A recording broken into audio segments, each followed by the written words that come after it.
Hi and welcome to Lesson 1 of Cost of Goods for WooCommerce. Introduction to WooCommerce Cost of Goods.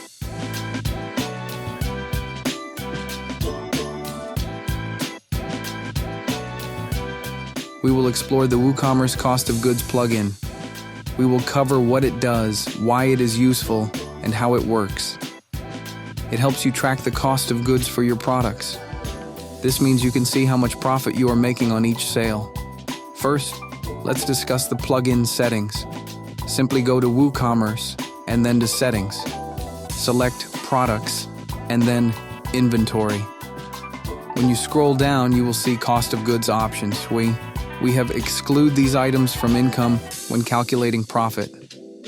There are 3 options for it. Fees charged to customer, checkout add-ons, payment gateways, and base fees, shipping charges to customer, and tax charged to the customer. You can check any of these 3 options. Then we have apply costs to previous orders.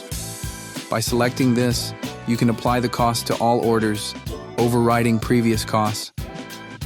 This action is not reversible. You can click on the Apply Costs button.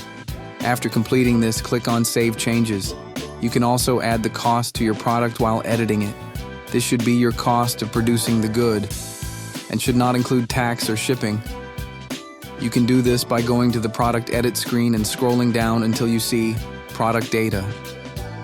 You can select the type of product: simple product, grouped product, external affiliate product, or variable product. Select the General tab. Here we have the cost of goods. Enter the cost of the product here. If you select the variable product option, you can select variable product here and then enter a cost in the cost of good field. When we go back to all products, we see that another field has been added called cost. It represents the cost of goods. Here you can enter the cost of producing or buying this product. That's it.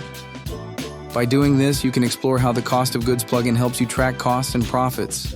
You can add costs to your products, view profitability reports, and make better business decisions.